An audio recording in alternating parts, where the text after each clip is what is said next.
मध्य प्रदेश की 18 साल की शिवराज सरकार ने वैसे तो इतने बड़े बड़े घोटाले किए हैं कि गिनने पर आ जाइए तो 250 के बाद भी गिनती अनवरत चालू रहती है। उसमें बच्चों का पोषण घोटाला, उनकी स्कूल ड्रेस का घोटाला, भर्ती घोटाला, पटवारी घोटाला, ऐसा कोई घोटाला नहीं, ऐसा कोई क्षेत्र नहीं है जहां पर स्कैम ना हुआ हो।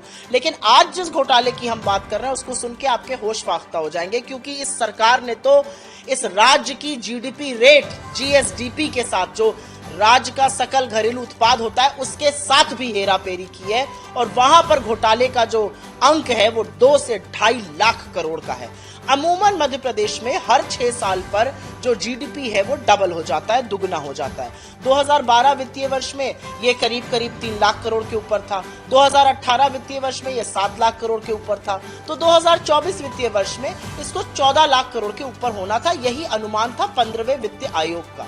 लेकिन एक बात सच है कि उस दौरान कोविड के 2 साल हुए, जब मध्य प्रदेश की अर्थव्यवस्था बढ़ना तो छोड़ दीजिए, हर अर्थव्यवस्था की तरह नीचे संकुचित हो गई, गिर गई, नेगेटिव में चली गई। और उसके बावजूद शिवराज सिंह सरकार की 18 साल की सरकार ने जो घोटालों के नीचे दबी हुई है, उन्होंने जीएसडीपी को अनुमानित से भी 50,000 करोड़ से ज्यादा का बता दिया। अब जब 2 साल अर्थव्यवस्था संकुचित हुई है, नेगेटिव में गई है, तो डबल कैसे हो सकती है? लेकिन ये क्यों किया गया? ये इसलिए किया गया क्योंकि इसकी बिना पर उनको ज्यादा कर्जा मिल रहा था और वो ज्यादा कर्जा मार्केट से उठा रहे थे। वित्तीय वर्ष 2024 तक आते आते 4 लाख करोड़ से ज्यादा का कर्जा हो गया है। मध्य प्रदेश में हर व्यक्ति के सिर पर 40,000 रुपए का कर्ज है।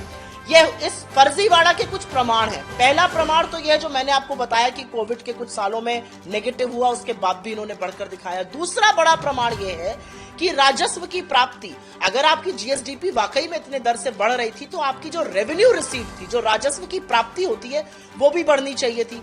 वो बढ़ी 10% से और जीएसडीपी बढ़ा 20% से। ऐसा कैसे संभव है? दूसरा, कर्जा बढ़ा 15% से और जीएसडीपी जो राजस्व प्राप्ति थी वो मात्र 10% से। तो कर्जा लिया गया, आपको कर्जे के तले दबाया गया और इस राज्य में निवेश नहीं हुआ। लेकिन इस सब के दौरान जो सबसे बड़ा घोटाला हुआ है, जो सबसे बड़े अंकों के साथ खिलवाड़ और फर्जीवाड़ा हुआ है, वो जीएसडीपी मध्य प्रदेश की सकल घरेलू उत्पाद दर के साथ हुआ है। 2 से 2.5 लाख करोड़ का ये बड़ा घोटाला है और इसकी जरूर जांच करें।